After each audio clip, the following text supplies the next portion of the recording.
ఏంట్రా అక్క కాల్ అయిన నెంబర్ చెప్పవు ఒకసారి. నీ తలుపు మీద రాసావు కదా ఒకసారి. 88979773 ఓకే చెప్పు. 91 ఇంకా అంతే 10 వచ్చినాయి. 10 వచ్చినాయి తేడా అవుతుంది. 9797 88 97 ఎక్కడ మొత్తం చెప్పు. మళ్ళీ 97 97 2 97 88 తర్వాత ఫస్ట్ నుంచి చెప్పు. 88 97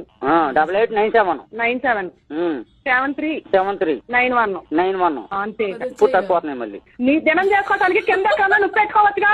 నువ్వు చెప్పిన నెంబర్లే 9 వచ్చినాయి. 9 ఎందుకు ఇక్కడ 10 ఉంటే? అవును 88 అన్నావు 97 అన్నావు. మళ్ళీ 97 అని చెప్తున్నానుగా. ఒకసారి చెప్పు నేను కొట్టుకున్నా. 88 97 73 91 నేను చెప్పలేను. దగ్గరకు వచ్చే మట్టికి నేనేం చెప్తాను మరి. చచ్చావులే చెప్పు. ఒక ఫోన్ నెంబర్ 8 ఎంతసేపా? 88 9797